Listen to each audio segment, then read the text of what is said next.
இன்றைக்கி அன்னலட்சுமி கிச்சனில் நம்ம ஒரு க்ரீன் சட்னி தான் செய்ய போகிறோம். வாங்க எப்படி செய்யலாங்கிறது பார்க்கலாம். பண்ண போகிற சட்னி ரெசிபிக்கு நான் கொஞ்சம் தேங்காவை திருவி எடுத்து வச்சுருக்கேன். இதில் அப்படியே கொஞ்சம் மல்லித்தலையை போட்டுக்கலாம். மல்லித்தலை தான் நிறையா போட போகிறோம்.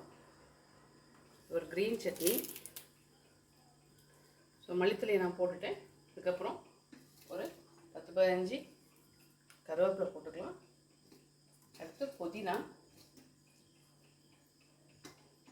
அடுத்து கொஞ்சம் இஞ்சி துண்டு போட்டுக்கலாம்.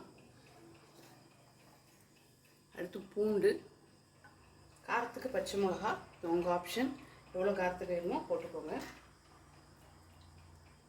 அடுத்து கொஞ்சம் புளி போட்டுக்கிறேன். அடுத்து வறுகடலை, பொட்டுக்கடலை போட்டுக்கலாம். பொட்டுக்கடலை கொஞ்சமாக போட்டுக்கிட்டா போதும். டிஷ்ஷுக்கு தேவையான உப்பு போட்டுடலாம். ஃபஸ்ட்டு தண்ணி விடாமல் குறப்பாக அரைச்சி எடுத்துகிட்டு அதுக்கப்புறம் கொஞ்சம் கொஞ்சமாக தண்ணி விட்டு சட்னி பதத்துக்கு அரைச்சி எடுத்துகிட்டு வந்துடலாம்.